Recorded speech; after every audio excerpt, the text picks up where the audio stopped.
I think this program would be really well suited for people that want to have a global vision of how digital transformation is affecting every industry.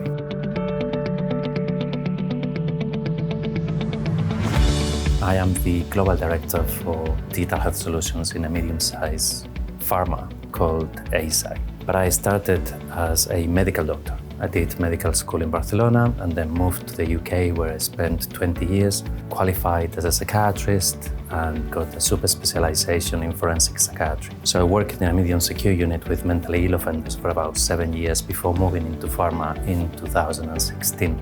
I then worked for a different pharma company for 3 years up until I realized that I didn't know enough about digital health, and I moved to a position in a digital health startup in Barcelona and relocated to Spain. The reason that got me studying into the masters was that my new role required me to understand the principles of business development. And up until that point, my training had been an academic training in psychiatry and neuroscience, and I'd been working out of intuition as a manager in my company. But I needed to acquire knowledge. I needed to acquire explicit knowledge and concrete tools to determine whether what I was doing was the right thing to do, but also what other ways of doing those things existed. And I didn't know that, and that's the reason why I joined the program. In my case, I was particularly interested in developing digital diagnostic tools for the early diagnosis of neurodegenerative disorders. But in my class, there are people that come from different industries, from banking, tourism, space agencies, and seeing their interests and the way digital transformation is affecting their industry is giving me new ideas to import into my company.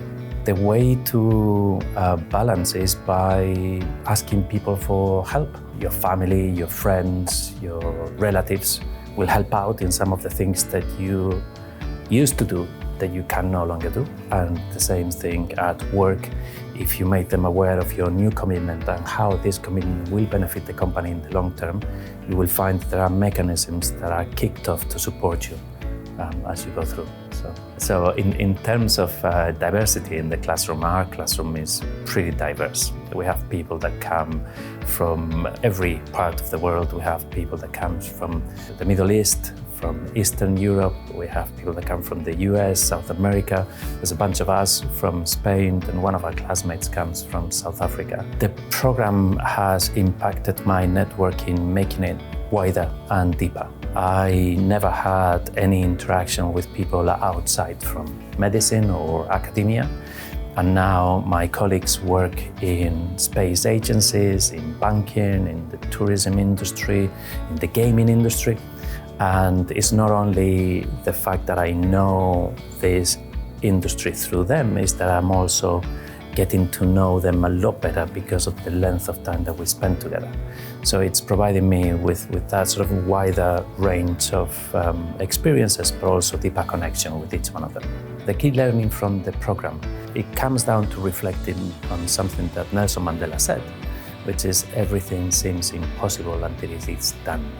So I think the key learning from the program is if there is a vision, if there is an objective that you want to achieve, there are probably the tools available to achieve that. And it's a matter of understanding what those tools are and also how to use them sequentially or in parallel so you can achieve your goals.